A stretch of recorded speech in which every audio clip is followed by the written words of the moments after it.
स्वागत है आप सबका मेरे फोन में व्लॉग में। तो गाइस आज का दिन शुरू होते ही मेरे पापा ने सुबह सुबह आँख खुलते ही मेरे को लेने भेज दिया कचौड़ी की। तो कचौड़ी लेकर अब कचौड़ी लेके गया था क्योंकि हो रही थी इतनी बारिश। थोड़ी देर बैठ के मेरे पापा ने चिल्लाया मेरे पे कि लेके आ रहे नहीं। तो अपना मन मार के चला गया, चलो कचौड़ी ले ही लेते क्योंकि बारिश वैसे ही इतनी तेज हो रही थी। तो कचौड़ी की दुकान पर थोड़ी देर टाइम बर्बाद करके हमने ले ली अपनी कचौड़ी। अब कचौड़ी भी ले ली थी और बारिश भी बहुत हुई थी तो कचौड़ी खाने का मजा ही अलग था क्योंकि मेहनत इतनी जो की थी हमने। तो कचौड़ी खाने के बाद अब हो गया था नहाने का टाइम। तो नहा धो के हो गया तैयार। आउटफिट चेक करो, बस बाल वाले एकदम चमचमा रहे ना क्योंकि मेरे व्हाइट बाल घर था। मैं सोचा चलो तेल लगा लेते हैं, तेल लगा लो तो मैं हो गया तैयार। तैयार होती मैं चला गया अपने दूसरे वाले घर पे क्योंकि मेरे को उधर बुलाया था मेरे बड़े भाई ने कि मेरे को देखो चील लाया हूँ। तो क्योंकि मैं भी सस्पेंस में था, मैं भी चला गया। उधर जाके मैंने देखा मेरे भाई ये लाए थे डॉलर, जो मैं देख के खुश हो गया। एक गाना याद आ गया शाम पे, डॉलर वांग नी नाम साडा चंदा।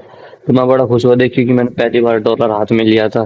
देखा ही आंखों से पहली बार। तो क्या आपने डॉलर कभी देखा है तो मेरे को जरूर कमेंट करके बताना। मैं एक बात बताता हूँ आपको कि डॉलर मैं उधर से छुपा के लिया है जेब में कि आप लोगों को दिखा दूं। तो एडिटिंग करते करते हो गई थी शाम। तो शाम को मेरा मन था चाय पीने का। तो मम्मी चाय बनाते बनाते सोचा चलो थोड़े ब्लॉग देख लो सौरभ जोशी के, जो कि इनका था फॉर्च्यूनर कार एक्सीडेंट वाला ब्लॉग। तो और आपको एक बात, मेरी ड्रीम कार ही फॉर्च्यूनर ही है।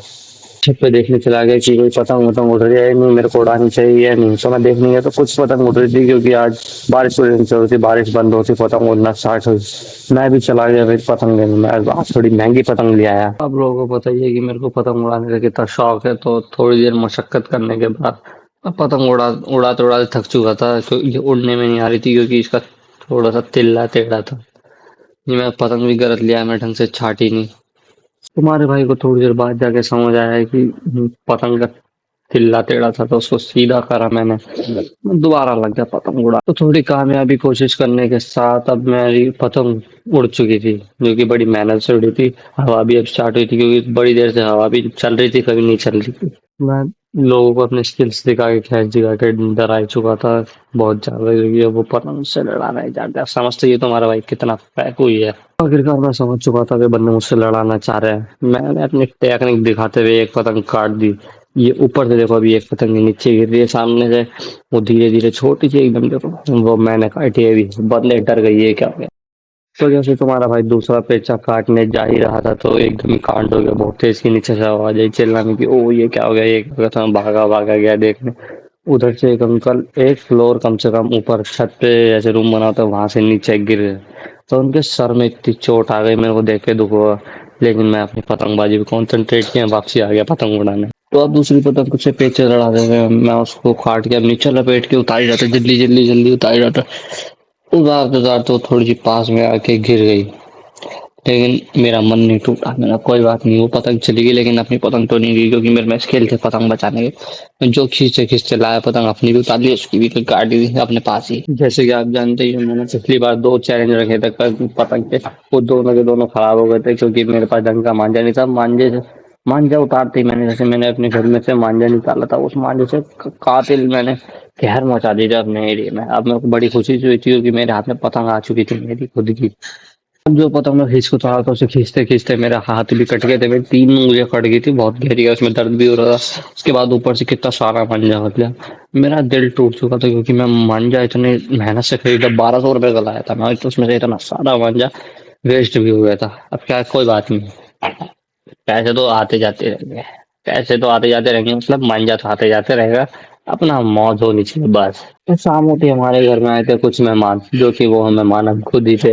मेरे को बोलते हुए हंसी आ रही हूँ, मैं ना मेहमान हम खुद ही थे। मैं खुद ही अपने लिए कोल्ड ड्रिंक मंगाई, नमकीन मंगाई और खा ली। तो मैं आपको अपनी गड्डी दिखाता हूँ, जो है डॉलरों की गड्डी। चेक करो बस। अगर ये नकली लग रहे हो तो बता देना, फाड़ के दिखा दूंगा सामने के सामने। क्योंकि चार गड्डियां लाए थे हम डॉलर की, उसमें से $1 मैं चुरा के घर भी ले गया था। वो भी $100 की। $1 की भी $100। ध्यान से देख लो, गरीब मत समझ लेना गलती से भी। चेक करो बस, लो ऊपर नीचे दाएं बाएं खोल के भी दिखा दिया पीस सैंपल। तो आप लोगों को पता ही है, जैसे कि मैं हूँ बहुत बड़ा जुआरी। रात होते ही 12 बजते ही हम खेलते हैं लूडो।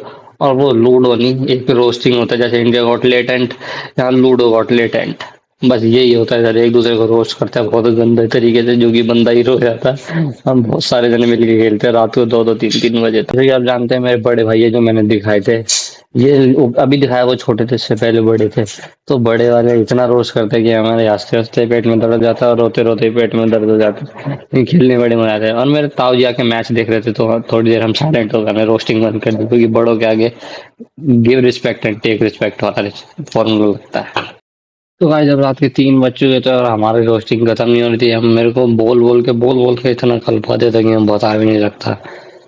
तो लेकिन अब 3 बज चुके थे, गेम खत्म हो रही थी, मेरी बना रखी थी ढोल में, तीनों मिल गए थे एक पार्टी में। मैं अकेला बेचारा क्या कर सकता था, लेकिन मैंने भी बहुत काटी और अपनी कटवाई। अब कटवाते हुए अब मन मन क्या दिन ही हो गया था खत्म। तो गाइस मैं बड़ा मेहनत से बनाता हूँ ये ब्लॉग, की सपोर्ट जरूर करो, मेरे को व्यू नहीं आ रहा, आप व्यू करो, सपोर्ट करो, सब्सक्राइब करो, लाइक करो, कमेंट करो। Thanks for watching, bye.